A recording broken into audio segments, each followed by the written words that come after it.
master in English, especially a particular language, is not easy at all, especially when you have started to learn new language. In English language, we often feel trouble to use some particular words in a sentence because these words are almost similar in meaning, but they have a very tiny difference between them. So we all become puzzled on how to use them in a sentence. Often we see that advanced level students also at the same time native speaker also feel confused when they use these words in a sentence. So better understand the word, of course with their meaning and difference, and it will help you to speak in English or to write any speech very nicely. So in that case, of course, you have to remember all these words with meaning and difference. And in my today's lesson, I'm going to show you some important words with, of course, a difference.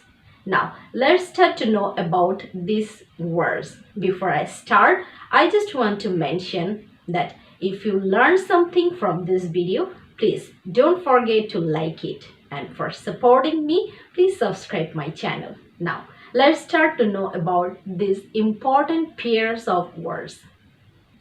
So, our today's first pair is wear and put on. Well, wear, that means be dressed in. But if you want to say put on, that means get dressed in. So this is the basic difference of these two words. Now let's see the full version of this difference. Well, this word wear means to have anything, maybe jewelry or clothing upon the body, and it usually used to describe someone's habit or appearance. On the other hand, putting on is an act of becoming or becoming clothed. So that means you are not wearing it yet, but you are going through the motion of doing so. So that means this word means actually to say the act of becoming, covering your body or body part with any type of clothes or any jewelry. So this is how you can use this word wear and put on.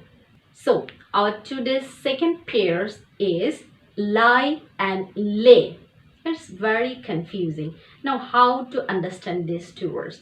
Remember, when you are using lie in a sentence, it's a present form of lie, and the past form is lay. At the same time, the past participle form of this lie is lain, L-A-I-N. So you can remember this word lie, lay and lay.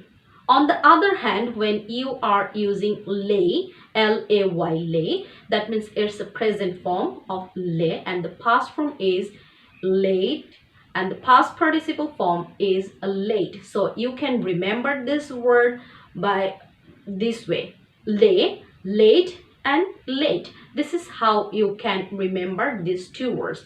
But now let's see the difference of these two words. Well, suppose first word is lay, which is a transitive verb, and as we all know, any kind of transitive verb always takes an object after it. So this word actually means to put or to produce egg. In other words, we can say to place something down flat. So when you want to use this lay, remember that means to put. Well, our next word is, that means in contrast of lay, we can use lie. Lie is an intransitive verb, and an intransitive verb never takes any object after it. So what does this word means? You can use this word to say that something is in a position, actually a flat position of a surface. On a surface, I repeat it, you can use this word to say something in a flat position on a surface. So another way you can say an untrue statement, that you want to deceive someone else. So in that case, you can also use this word lie. So now my pairs is rise and raise. These two words are almost similar in meaning. Actually similar, you can interchange these two words. But when you are using these two words in a sentence, remember the basic difference. Well, if we talk about raise, raise, that means is a transitive verb, and as I know, a transitive verb takes an object after it. So this word raise actually means to say something moving upward or something getting improved. That means it is going upward and changing its position, lower to higher position. In that case, you can use this word raise. So you can say like this: she raised herself from the ground. So she has already lifted herself from lower position to higher position. In that case, you can use this word raise. Well, now raise in contrast of raise. Now I want to use rise, R-I-S-E. This word is actually an intransitive verb, and as I said, intransitive verb never takes any object after that. And as also I mentioned this thing, this rise also means something going upward. Actually its actions is to represent something going upward, getting upward. In that case, you can use this word rise.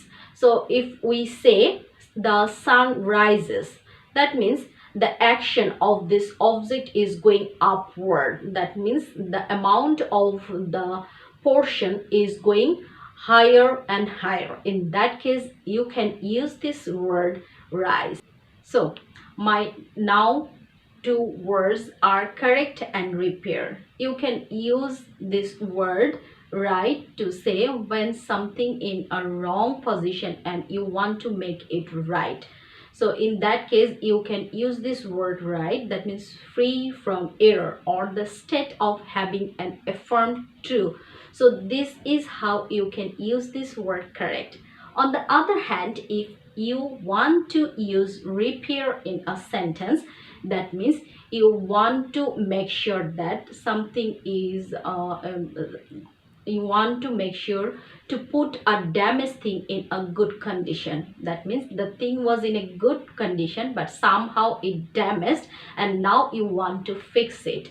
On the other way, we also can say that when we are trying to restore one thing in our original design using the original pattern or design, even though it's not going to be perfect as like perfectory perfect. So this is how you can use this word repair. Now my word is borrow and lend. Borrow and lend, both these two words you can describe to say something or somebody temporarily giving something to someone else. Or that means when someone want to give anything and he or she want to get back for a temporary period, in that case you can use this word borrow and lend. Well, now borrow when to use. You can use this word borrow when you want to get something or want to get something from someone else, and of course you are sure that you will give this one, you will return this to this person. When you are using lend, that means you want to give something to someone else, and of course you expect that he or she will return this to you. So this is how you can use these two words, borrow and lend. So our today's last pair is refuse and deny. Almost similar in meaning, but as I mentioned, there is a difference between these two words. Well, when you want to use refuse in a sentence, that means you want to say no to an offer or any kind to an offer or proposal. That means you are not ready to accept it, you won't ready to do this. So in that case, you can use this word, it refuse to say no. But if you want to use deny in a sentence, that means you want to declare that something is untrue, something is not true actually, and you are not ready to accept that something is true. So now don't forget that we have mentioned here only the single meaning. We have touched on only the single meaning of a word. So there are lots of difference between these words, and it's depend on the sentence structure and what you want to say actually. So when you are using these words, please remember these words with meaning and difference, and try to use them for your daily conversation or for your written speech. Thank you very much.